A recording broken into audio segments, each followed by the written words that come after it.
আসসালামু আলাইকুম। আশা করি সবাই ভালো আছেন। It's me Ashraful Islam Lalon. Ashraful Islam Lalon Italy page এবং ইউটিউব চ্যানেল যে যেখান থেকে দেখছেন সবাইকে আন্তরিক ভালোবাসা অভিনন্দন। যারা ফেসবুকে থেকে দেখছেন ফেসবুক পেজটি লাইক ফলো শেয়ার দিয়ে এবং ইউটিউব চ্যানেলটি সাবস্ক্রাইব করে পাশে থাকুন, ধন্যবাদ। তো আজকে টপিকটি হলো যে ইতালি বিএফএস গ্লোবাল আজকে কি পরিমাণ রিটার্ন পাসপোর্ট, স্ক্যান পাসপোর্ট এবং কি নতুন অ্যাপয়েন্টমেন্ট পেয়ে বিএফএস গ্লোবালে কি পরিমাণ পাসপোর্ট সাবমিট করেছে এবং কি আরেকটি টপিক হলো যে আজকে কি পরিমাণ রিজেক্ট দিয়েছে এবং কি আরেকটি টপিক হলো যে আজকে কি পরিমাণ ভিসা ডেলিভারি দিয়েছে। আরেকটি টপিক হলো যে ইতালি থেকে ইতালি স্বরাষ্ট্রমন্ত্রী মাতেও পিয়ান্তোদোসি, তো উনি আগামী 5 মে এবং কি 6 মে 2 দিনের সফরে বাংলাদেশে আসতেছে। তো এটা আমাদের জন্য অত্যন্ত একটা সুখবর। তো এই মাতেও পিয়ান্তোদোসি উনি যেহেতু আসতেছে, তো ওনার উপলক্ষে ইতালি সকল ভিসা ভুক্তভোগীদের পক্ষ থেকে তো আমরা পররাষ্ট্র মন্ত্রণালয় এবং কি ডক্টর মোহাম্মদ ইউনূস স্যার প্রধান উপদেষ্টার বাসভবনে আমরা একটা স্মারকলিপি দিতে চাইতেছি দুইটা জায়গায়, এবং কি আমরা প্রবাসী কল্যাণ মন্ত্রণালয় কিন্তু স্মারকলিপি দেওয়ার চেষ্টা করতে চাইতেছি। তো এইটা আসলে স্মারকলিপি দেওয়াটা কতটুকু ভালো হবে এটা আপনাদের, যেহেতু আপনারা ইতালি ভিসা ভুক্তভোগী আমার ভিডিওগুলো দেখেন সেই প্রথম থেকে 2023 সাল এবং কি 24 সাল, এখন চলতেছে 2025 সাল। তো ভুক্তভোগীদের সাথে পথ চালা এই পর্যন্ত আসছি। তো সেই 2022 সাল, 23 সাল, 24 সাল এবং কি 25 সাল, তো অনেক ভুক্তভোগী আছেন আমার ভিডিওগুলো দেখেন। তো এই জন্য আপনাদের মতামতটাও কিন্তু অনেক গুরুত্বপূর্ণ, যেহেতু আপনারা এখনও অপেক্ষা করতেছেন এবং কি আপনাদের মতামত প্রেক্ষিতে আমরা সামনের দিকে আগাবো বা আমরা এই যে স্মারকলিপিটা দেওয়ার চেষ্টা করব। তো এখন আপনারা কমেন্টে জানাবেন যে আসলে এখন বর্তমানে স্মারকলিপি দেওয়াটা মূলত স্মারকলিপি দেওয়া মানে কোনো মানববন্ধন বা অনশন এরকমটা কিছু না।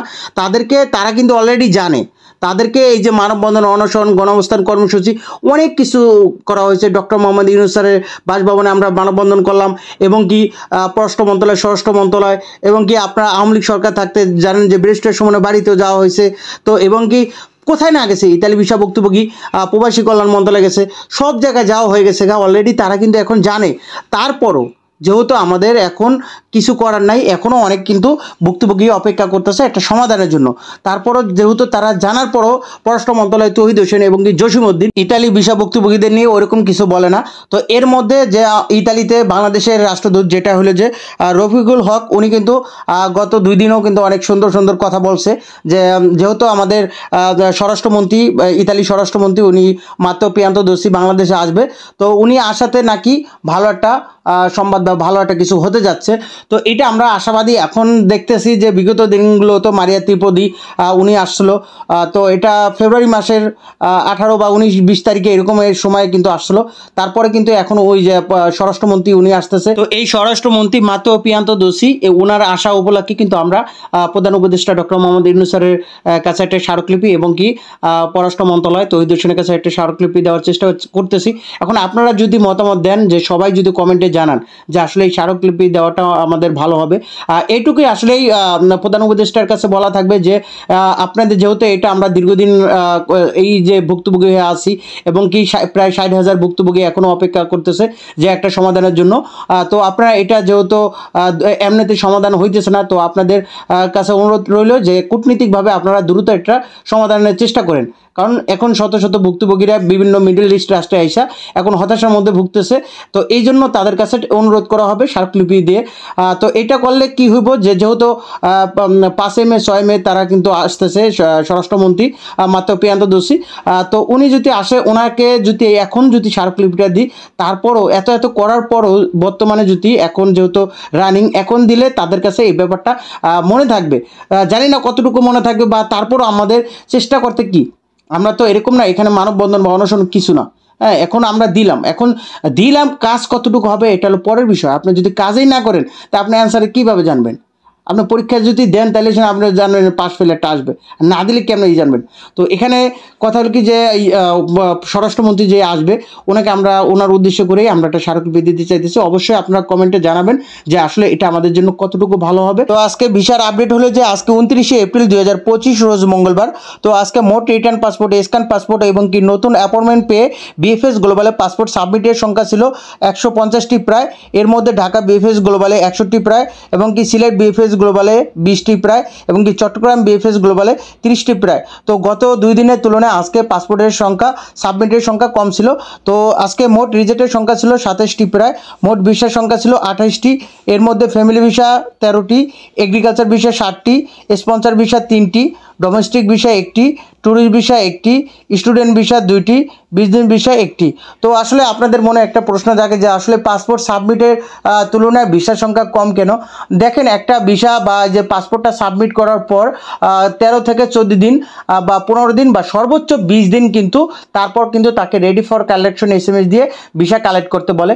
তো যখন আজকে সাপোজ আজকে 29শে এপ্রিল আজকে পাসপোর্টটা সাবমিট করে আসলেন, তো আপনার মিনিমাম 14 দিন বা 10 দিনের মধ্যে বা এরপরেও বা সর্বোচ্চ 20 দিনের মধ্যে আপনাকে একটা রেডি ফর কালেকশন SMS দিবে। তো আপনারা দেখছেন যে ঈদের আগে ওরকমভাবে এরকম সাবমিট নিত না, তো সাবমিট নিত, তবে এত পরিমাণ সাবমিট নিত না। তো গত 2 দিন বা গত সপ্তাহের মধ্যে মোটামুটি কিন্তু অনেক পাসপোর্ট সাবমিট করছে। তো এই যে সপ্তাহ বা হইলেও হয়তো 7 দিন 8 দিন বা 10 দিন 15 দিন, তো এর মধ্যে কিছু কিছু আপডেট পেয়ে গেছে গা। তো অনেকে কিন্তু এখনও পাসপোর্ট সাবমিট করে বসে আছে তারা একটা ফাইনাল রেজাল্টের জন্য, মানে ভিসা কালেক্ট করার জন্য। তো এই জন্য হয়তো এই আগামী সপ্তাহের মধ্যেই কিন্তু অনেক এই যেগুলো সাবমিট করছে এতদিন সেগুলো কিন্তু আপডেট পেয়ে যেতে পারে আগামী সপ্তাহের মধ্যে, যেহেতু তারা 100% ভিসা। আর যে দেখেন এই যে ভিডিওর মধ্যে যারাই যায় VFS গ্লোবালে, এখন কিন্তু ওই যে আপনার তথ্য দেওয়া বা ওইটা কিন্তু টোটালি বন্ধ।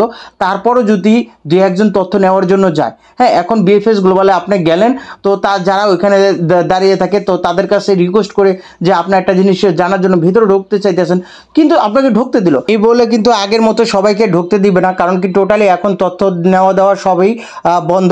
তো এখন দেখেন VFS গ্লোবালে যারাই যায়, যারা কেউ পাসপোর্ট সাবমিট করতে যায় বা কেউ ভিসা কালেক্ট করতে যায়, আর যারা পাসপোর্ট সাবমিট করতে গেছে তারা কিন্তু 100% ভিসা, কারণ ইতালি থেকে স্পটোলো ইনোকো সংস্থার মাধ্যমে যাচাই বাছাই কমপ্লিট হওয়ার পর যদি আপনার ভিসা পাওয়ার যোগ্য মনে হয়েছে দেখেই আপনাকে সরাসরি মেন পাসপোর্টটা জমা দিতে বলে। স্ক্যান পাসপোর্ট, রিটার্ন পাসপোর্ট এবং কি নতুন অ্যাপয়েন্টমেন্টের জন্য মেল করে বসে আছেন যাদের ডকুমেন্ট ঠিক আছে তাদেরই কিন্তু সরাসরি মেন পাসপোর্টটা জমা দিতে বলে। তো যারা পাসপোর্ট জমা দিতে গেল এবং কি যারা ভিসা অলরেডি আগে জমা দিয়েছে, যারা ভিসা কালেক্ট করতে গেল, তো উভয় পক্ষ দুইজনেই দেখেন উনি যেই মানুষগুলো আছে সবাই কিন্তু 100% ভিসা পাবে।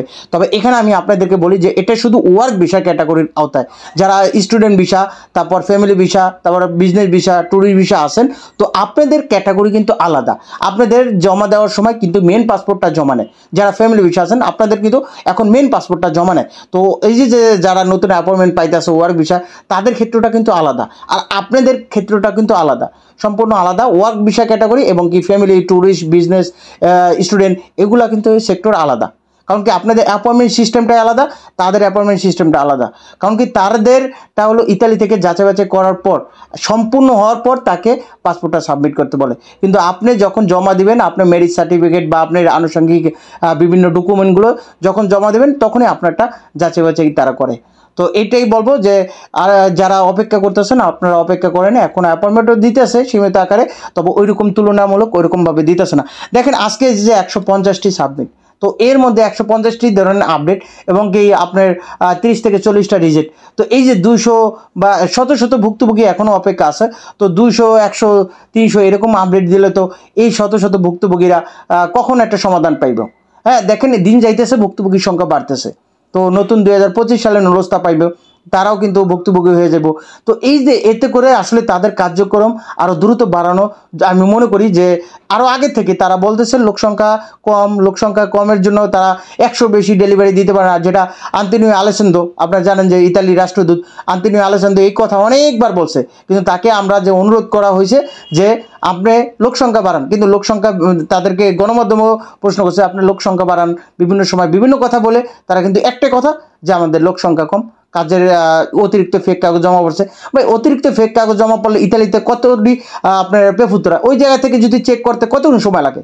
এগুলো আসলে তাদের যে একটা কূটনৈতিক ঝামেলা, এই জন্যই বলতেছি যে আমরা আজকে বললাম যে ডক্টর ইউনূস স্যার এবং কি পররাষ্ট্র মন্ত্রণালয় যে তহিদ হোসেনের কাছে আমরা একটা স্মারকলিপির ব্যবস্থা করতে চাইতেছি। এটা আসলে আপনাদের মতামত বা এটা একটা পরামর্শ বলেন, যেটা হলো যে আপনারাও কিন্তু যার স্থান থেকে একজন ভুক্তভোগী, কারণ কি আপনি একজন ভুক্তভোগী এবং কি আপনার সিদ্ধান্ত চূড়ান্ত সিদ্ধান্ত, কারণ আপনি লাখ টাকা দিয়ে রাখছেন, এখন আপনি একটা কথা বলবেন এবং কি আপনার জন্য এই বিষয়টা বা ভালো একটা সমাধান, আপনি এখন যদি এই স্মারকলিপি দেওয়ার ফলে ভালো হয় হয় আপনি সফল করবেন, মানে ভোগ করবেন অবশ্যই। তো এটাও আপনার একটা মতামত দরকার, এই জন্য আপনি কমেন্টে জানাবেন এবং কি আপনার দেখে আরও কয়েকজন কমেন্ট করবে। তো আপনাদের ভালো পরামর্শ থাকলে অবশ্যই কমেন্টে জানাবেন এবং কি গঠনমূলক একটা কমেন্ট করবেন এখানে কি করা যায়। দেখেন এই ভুক্তভোগীরা কিন্তু দীর্ঘদিন ধরে অপেক্ষা করতেছে, এর জন্য আপনাদেরকে বলবো তো ভিডিওটা একটু শেয়ার করে দিবেন। তো এতক্ষণ সাথে থেকে ভিডিওটি দেখার জন্য আপনাদেরকে অসংখ্য ধন্যবাদ। আপনারা সুস্থ থাকুন, ভালো থাকুন, আল্লাহ হাফেজ, আসসালামু আলাইকুম।